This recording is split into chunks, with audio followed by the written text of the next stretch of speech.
네, 9시 42분 지나갑니다. 작전 타임 가져보죠. 토마토 투자클럽의 한교수 전문가, 오늘의 감독으로 모셨습니다. 안녕하세요. 네, 안녕하십니까. 네, 뭐 하루 오르고 하루 내리고 여기에다가 뭐 유가증권 시장 오늘은 또 쌍끌이 매도네요. 네. 헷갈립니다. 어떻게 오늘 작전명 잡으셨어요? 시장이 좀 힘든데요. 일단 작전명은 2,000포인트로 잡았습니다. 2,000포인트요? 어떨 때는 2,000포인트가 지지선일 때도 있고, 뭐 저항선일 때도 있고, 어떤 의미로 가져오신 거세요? 일단 2,000포인트가 상당히 의미가 있죠. 뭐 상단으로 가느냐, 내지는 좀 더 조정이 나오느냐, 이것이 결정되는 굉장히 중요한 위치이기 때문에. 약간 지겨워요, 근데. 그렇습니다. 2,000선이 굉장히 네. 생명선과 같은 그런 어떤 방향성을 제시할 수 있는 그런 위치이기 때문에 네. 이 2,000포인트에 대한 어떤 의미를 좀 많이 좀 아셔야 될 것 같습니다. 네.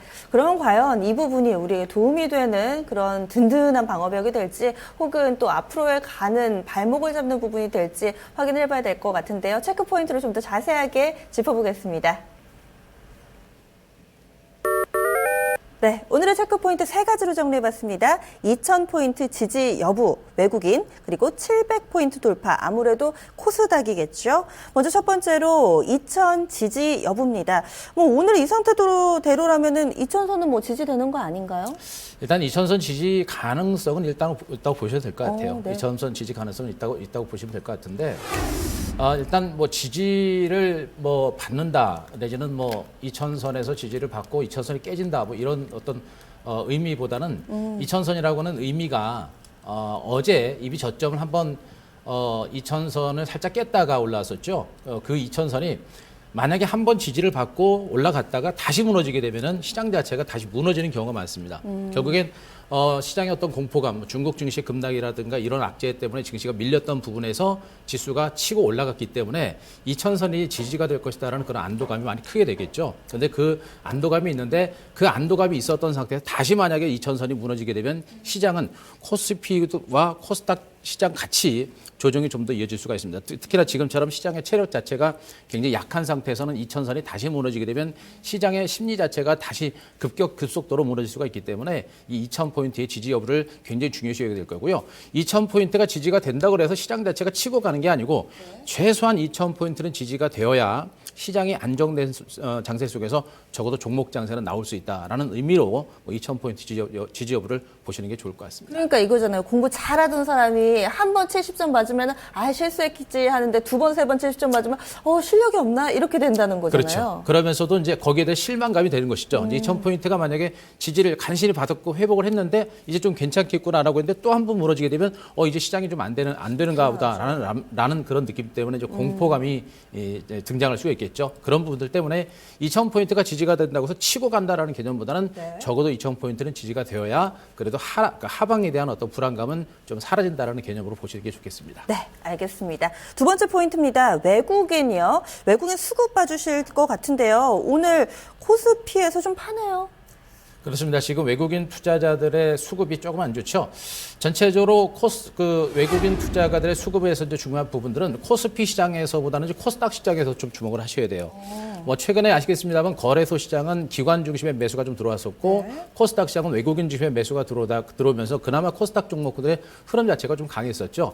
오늘도 외국인 투자가들 코스닥 시장에서 대체로 뭐 아침에 살짝 팔았다가 다시 매수로 돌아서면서 왔다 갔다 하고 있는데 전체적으로 외국인들이 코스닥 시장의 흐름에 어떤 수급에 있어서 어떤 지수의 하방 경직을 계속해서 이끌어내고 있고 외국인들의 매수가 계속해서 들어온다고 한다면은 코스닥 시장을 중심으로 한 적어도 종목 장세 가능성은 여전히 남아있다고 보시면 됩니다. 그러니까 앞서 말씀하셨던 적어도 코스피가 2,000선 정도가 지지가 되는 상태에서 코스닥 시장에서 외국인들의 수급이 꾸준하게라도 소량이라도 꾸준하게 매수가 들어와 준다라고 한다면 적어도 종목 장세는 가능하다. 여전히 종목들이 지지부진하고 답답하지만 이런 수급적인 흐름에 있어서 외국인들의 매수가 좀 들어와 주면 적어도 실적이 좋아지는 종목들 또 성장성 있는 종목에 대한 어떤 개별적인 반등 가능성은 분명히 있다라는 측면에서 외국인들의 매수 여부를 좀 주목을 하시는 게 좋을 것 같습니다. 그러니까 앞에서 2,000선 얘기해 주셨던 건 시장이 전반적으로 분위기를 볼 수 있는 지표고 그렇습니다. 외국인이 들어오는지 여부는 코스닥을 계속 살려줄 수 있는지에 대한 지표네요. 그리고 또 외국인 수급하면 궁금한 게요. 얼마 전에 우리 증시 한 차례 크게 출렁거렸던 게 MSCI 이 신흥국지수 정기 변경 뭐 이런 내용 때문이었잖아요. 아무래도 뭐 코스닥은 이런 부분에서는 좀 자유로울 수는 있겠죠? 그런 부분에서 약간 자유로운 부분들이 있는데요. 지금 MSCI와 관련된 부분들은 제가 보기에는 뭐 그렇게 큰 호재는 아닙니다. 큰 호재는 아니고요. 그러니까 외국인들이 어제는 그래도 전체적으로 코스피 종목을 중심으로 순매수가 들어왔는데 코스닥 쪽에서는 뭐 MSCI라든가 이쪽에 대해서는 그렇게 큰 뭐 호재는 아니라고 보시는 게 좋을 것 같아요. 그래서 뭐 일단 외국인들이 전체적으로 코스닥 시장을 중심으로 매수가 들어오는 부분들은 적어도 종목 장세 가능성 여부를 보시는 게 좋을 것 같고 MSC와 관련된 부분들은 코스피 시장을 중심으로 매수가 들어올 때 시장의 어떤 안전판 역할을 한다라는 측면에서 보시는 게 좋습니다. 그러니까 적어도 코스피는 전체적인 아까도 우리 앵커님 정확하게 정확하게 짚으셨는데요. 코스피 2000포인트 지지가 되는 거는 전체적인 시장 분위기를 보는 것이고요. 또 코스닥 시장에서 외국인 매수 여부는 종목 장세가 나오는지 여부를 체크하는 포인트로 보시는 게 좋을 것 같습니다. 이제 하나 둘씩 뭔가 퍼즐이 짜맞춰진 네. 느낌이에요. 이 700이라는 얘기는 그러니까 이럴 경우에 코스피가 200이 지지가 되고 외국이 계속 들어오면 700을 돌파한다. 이런 결론으로 좀 볼 수 있는 그렇죠. 건가요? 700포인트는 아주 굉장히 중요한 지표라고 보시면 됩니다. 코스닥 시장이 최근에 이제 박스권 장세 650을 저점으로 또 700선을 저항선으로 이제 횡보 장세가 나오고 있는데 이 코스닥 시장의 700선 돌파 여부는 이 본격적인 종목 장세가 나오느냐, 중소형 장세가 나오느냐 여부를 결정하는 굉장히 중요한 그런 의미로 보시면 됩니다. 적어도 코스닥 시장과 코스피 시장이 따로 간다라고 생각하시면 안 돼요. 항상 조금 먼저 가고 좀 늦게 갈 뿐 코스피 시장과 코스닥 시장 항상 중기적인 방향 흐름은 같습니다. 이런 상태에서 코스피가 안정된 상태에서 코스닥이 외국인 매수에 의해서 700선만 넘어서게 되면 적어도 종목 장세는 나올 수 있는 그런 가능성이 높다고 보시면 되겠죠. 그래서 700선의 돌파 여부가 굉장히 중요하고 700선의 돌파한 상태에서 외국인 매수가 꾸준하게 진행이 된다라고 한다면은 적어도 코스닥 종목을 중심으로 어떤 반등 장세가 상대적으로 강화될 수 있는 가능성이 있는 그런 포인트이기 때문에 700선 돌파 여부는 우리 시청자 여러분들이 계속해서 좀 집중을 해서 보셔야 될 부분이 아닌가 이렇게 보고 있습니다. 네, 저희가 이제 앞으로 시장에서 좀 숙제를 받았습니다. 이거 확인해야 되고 저거 확인해야 되고 그러면은 이 부분을 감안해 봤을 때 전문가님의 전략도 궁금한데요. 어떻게 좀 대응해 보는 게 오늘장에서는 좋을까요? 여전히 뭐 시장이 좀 힘들죠. 네. 오늘도 종목들이 뭐 아침 조장이 좀 올랐다가 좀 밀리고 또 어제 이제 미국 증시가 올랐습니다만 어제 국내 주식도 이미 올랐기 때문에 오늘 반등은 제한적인 모습인데요. 여전히 이제 이번 달 미국의 이제 금리 인상 여부가 결정이 될 때까지 전반적인 장세는 여전히 시장의 방향성과 그다음에 이제 재료에 대한 불확실성 이런 것들 때문에 어떤 시장의 방향을 잡지는 못하고 있는 상태입니다. 따라서 뭐 코스닥 아까 말씀드렸습니다만 700선 돌파 여부가 굉장히 중요하다고 말씀드렸는데 지금 당장 돌파를 할 수 있는 그런 분위기는 아니죠. 네. 때문에 여전히 시장 자체는 이제 박스권 장세 속에서 어떤 그 미미한 등락 장세가 나올 거로 보고 있고 또 코스피 2000선 지지가 되는 상태에서 미미한 반등은 좀 시도가 될 거로 일단 보고 있는데 역시 아직까지는 뭐 FOMC 회의 결과 미국의 이제 금리 인상 여부가 결정될 때까지는 장세가 조금 지루하지 않을까 이런 판단을 좀 드릴 수 있을 것 같습니다. 지수는 그런데요. 그렇다면 이제 뭐 대형주 혹은 중소형주 앞서서 계속 이 코스닥에 대해서 강조해 주셨으니까 네. 그럼 중소형주 전략이겠네요? 일단은 그렇다고 보셔야 되겠죠. 대형주들이 지금 워낙에 많이 올랐습니다. 지금 우리 시청자들도 보시면 뭐 화학주들 뭐 하나케미칼부터 해서 화학주라든가 LG화학 이런 종목들이 굉장히 주가가 많이 올랐죠. 많이 올랐고 또 못 오른 종목은 거의 못 올라요. 철강주, 조선주 이런 종목은 거의 바닥을 찍은 상태에서 못 오릅니다.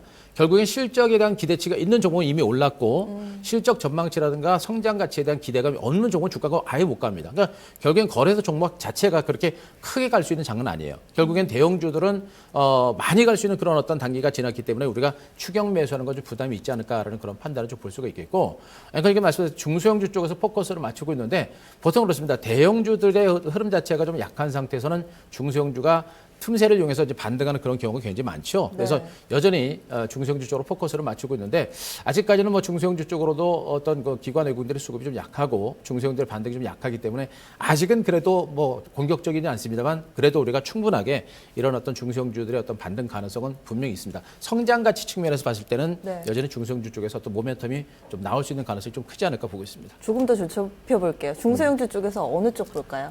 지금은 가장 확실한 부분들은 역시 바이오 제약주하고 그다음에 지금 이제 OLED 쪽을 좀 많이 보고 있는데요. 종목을 우리가 매수할 만한 종목을 압축해가는 방법은 이제 이런 방법이 있죠. 대체로 이제 업종을 보고 그 업황을 보고 접근하는 방법입니다. 근데 지금 현재로 봤을 때는 업황으로 봤을 때 가장 업황이 좋아지고 성장 가치가 있는 부분들이 바로 바이오 제약과 그다음에 OLED예요.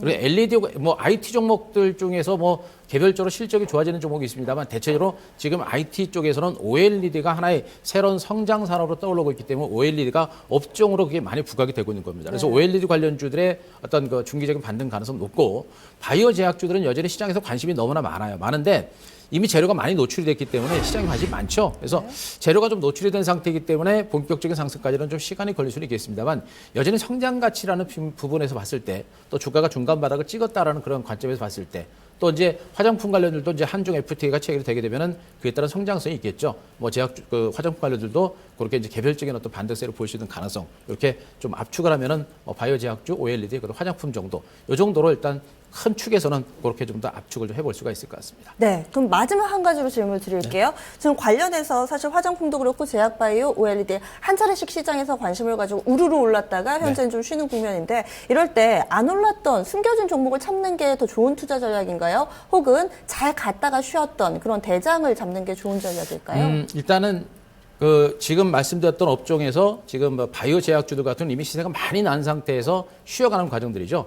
제가 보기엔 한미약품이라든가 한미사이언스 같은 종목들의 시세가 다시 급등세를 이어가기보다는 저는 바이오 제약주들 중에서 상대로 들어올랐던 후발주 쪽에서 매수가 들어오고 그쪽에서 이제 재료가 좀 터질 거로 보고 있습니다. 그래서 바이오 제약주들은 이미 많이 올랐던 종목보다는 상대적으로 들어올랐으면서도 불구하고 새로운 성장성이 부각되는 뭐 이런 종목 쪽으로 일단 계속 보시는 게 좋을 것 같고 OLED 관련주들은 제가 보기에는 이미 많이 오른 게 아닙니다. OLED 많이 오른 게 아니고 이제 시작하는 종목들이에요. 그러니까 기존의 산업 자체가 뭐 LCD라든가 LED 쪽으로 이제 편중됐습니다만 이제 중국 업체들을 따돌리기 위해서 LG그룹을 중심으로 OLED 산업에 대해서 본격적으로 투자가 진행되고 있기 때문에 이제 중국 업체들도 따로 붙을 거예요. 또 삼성 디스플레이도 마찬가지고 그렇기 때문에 OLED 쪽은 아직은 시작이다. 그렇기 때문에 이미 조정을 보이고 있는 종목들 뭐 지금 이제 종목들이 갑자기 생각이 안 나는데요.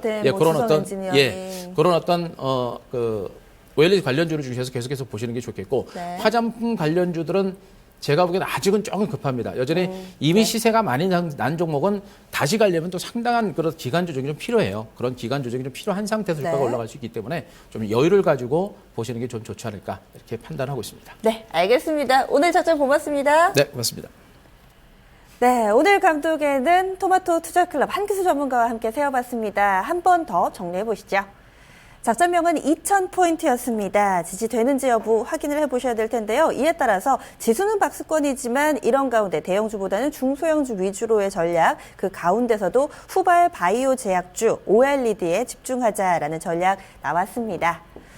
어떻게 오늘 작전 마음에 드시나요? 오늘 시장에서 좀 대입해보는 그 투자 포인트 연결고리 찾으시면 좋을 것 같습니다. 남은 시간 성공 투자하시고요. 여기서 인사드립니다. 고맙습니다.